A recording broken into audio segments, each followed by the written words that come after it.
आप सुन रहे हैं मेरी 36 रानियां यतन के साथ ऑन यतन राइट।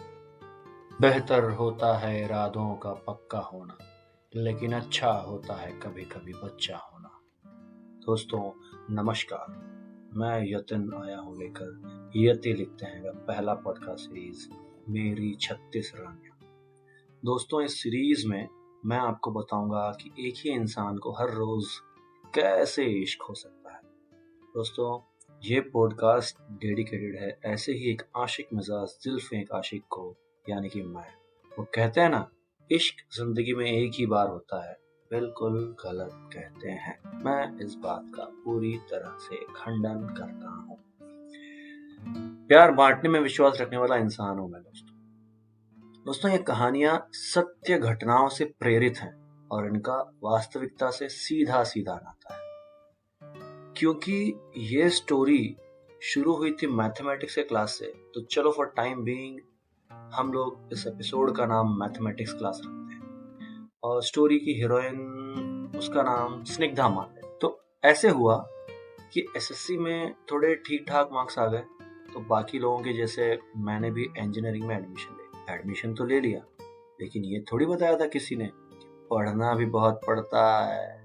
खैर दोस्तों की दुआ और उनके ढेर सारे मोटिवेशन से अपन फाइनल ईयर में लटक गए।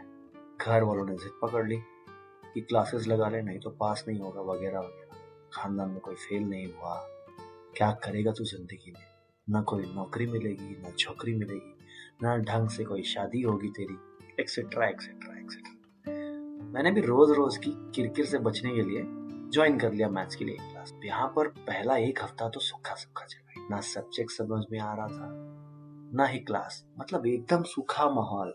हफ्ता भर यूं ही चला। मैंने सोचा छोड़ देता हूँ ये क्लासेस, इसका क्या है, सब तो मुझे आता है। बट जिस दिन मैं सोच ही रहा था, अचानक से देखते हैं कि हल्के लाल रंग की ड्रेस में एक खूबसूरत सा मोटिवेशन क्लासरूम में एंटर मार गया। सुनहरा चेहरा, नक्काशीदार आंखें, तराशे हुए गाल, लंबे सिल्की बाल और हल्के गुलाब की खुशबू, जैसे गुलाब के बाग में एंटर कर गए वैसे। आप यकीन मानिए दिमाग के बैकग्राउंड में एक ही गाना घूमने लगा उस वक्त, मेरे रंग में रंगने वाली परी हो या हो परियों की रानी। अब क्या था, मैथ्स तो नहीं लेकिन क्लास पूरी समझ आने लगी, ये बात तो कंफर्म हो गई। अब अपना टारगेट मैथ्स पास करने से इस बात पे ज्यादा हो गया कि क्या करें गुस्ताखी उनसे, वो हो जाएं रूबरू हमसे। अबे मैथ्स का क्या है, पिछले साल भी वही था, इस साल भी वही है, अगले साल भी वही रहेगा। चैलेंज यहाँ से शुरू हुआ कि पहले नाम कैसे पता चले। खैर अपने पास इस काम का भी फॉर्मूला नंबर 164 जो है।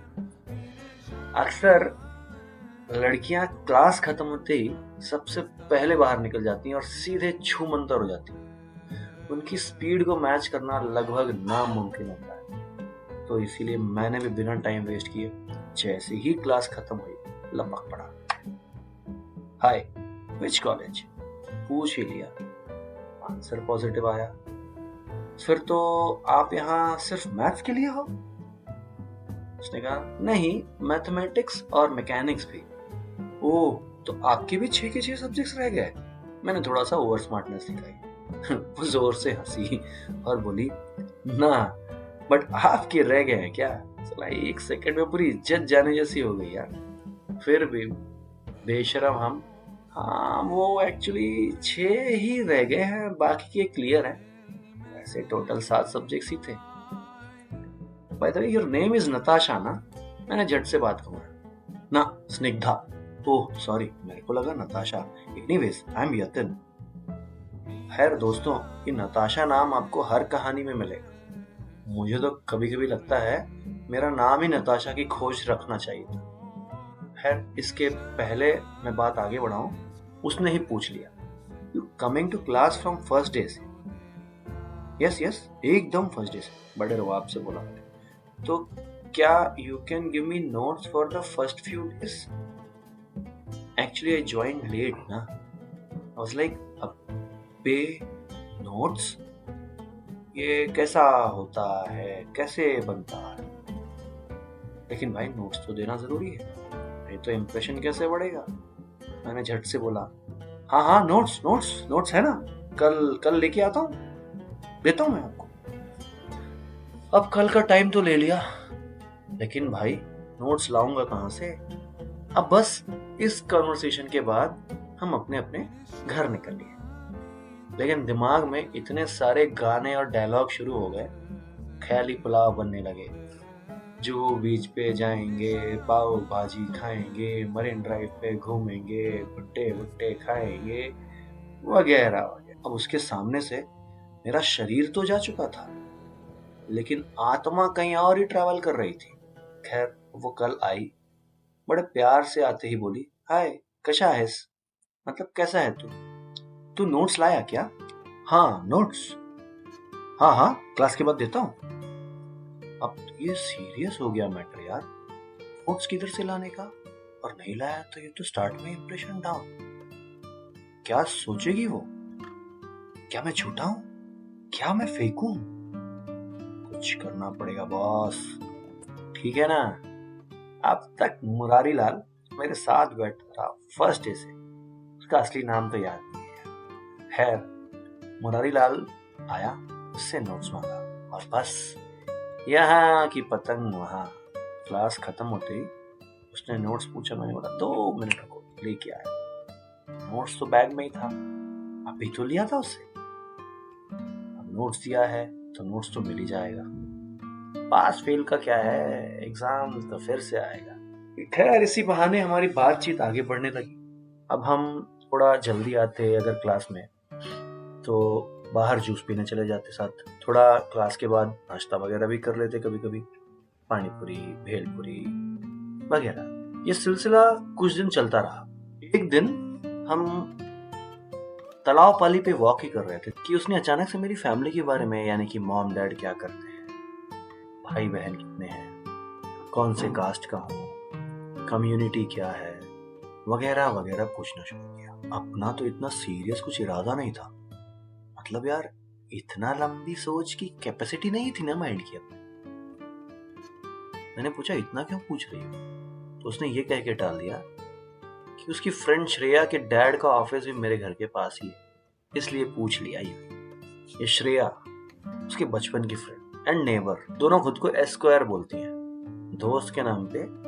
फिलहाल यही एक दोस्त है उसकी, हालांकि वो इससे 1-2 साल सीनियर हो चुकी है, बट कहीं ना कहीं अब उसकी आंखों के तीखेपन बढ़ने लगे थे, बातों के लहजे जैसे संवरने लगे थे, वो हंसने का अंदाज और बातों में गर्दन की लचक, चोटियों का खुले बालों में बदल जाना, इशारे कुछ और ही करने लगे थे, ज्यादातर और लंबी चोटी में ही आती थी। एक दिन बातों बातों में कह दिया कि तुम्हारे बाल काफी लंबे हैं, खुले हुए बड़े सुंदर लगेंगे। उसके बाद से मैंने उसे चोटियों में नहीं देखा। खैर ये खूबसूरत सिलसिला कुछ दिन चलता रहा, कभी जूस सेंटर पे, कभी तालाब पाली पे थोड़ा टाइम बिताने के लिए कहीं वॉक कर लिए, कभी यूं ही थोड़ा देर और साथ चलने के लिए लंबा रास्ता ले लेना।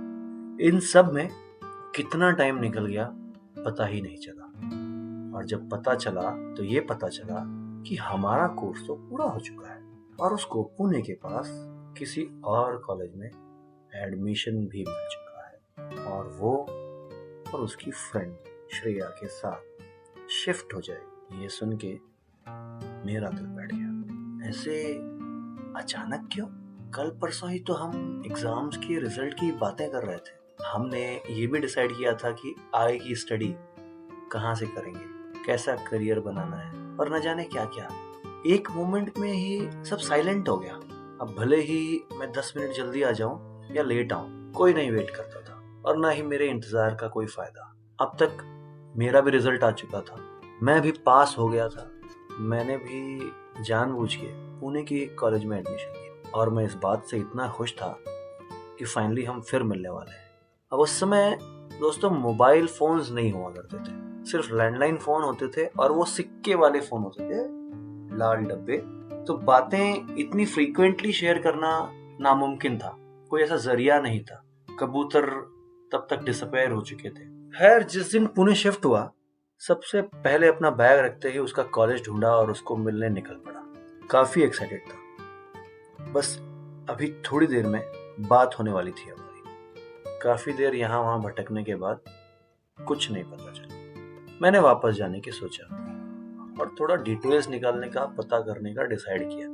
फिर मुझे याद आया कि उसकी फ्रेंड श्रेया, उसको ढूंढते हैं, वो भी तो इसी कॉलेज में है। ढूंढा और श्रेया मिल गई मुझे। मैंने तुरंत उसको स्निग्धा के बारे में पूछना शुरू किया, बिना सोचे समझे सवाल पे सवाल फेंकने शुरू किए। वो थोड़ी देर शांत खड़ी रही और बोली, अबे बोलता रहेगा या सुनेगा भी? जैसे किसी ने मुझे जोर से कान के नीचे रखा हो, ऐसा सन्न हुआ मैं और बोला, हाँ बोलो, आप ही बोलो। फिर उसने स्निग्धा के बारे में जो बताया, वो सुन के मेरे होश उड़ गए। क्या बताया श्रेया ने ऐसा जिसने अचानक मेरे चेहरे का एक्सप्रेशन? क्या स्निग्धा वापस मिली या कोई और बात हुई? ये जानने के लिए बने रहिए अपने दोस्त के साथ। यति लिखते हैं कि मेरी 36 रानियां। धन्यवाद दोस्तों।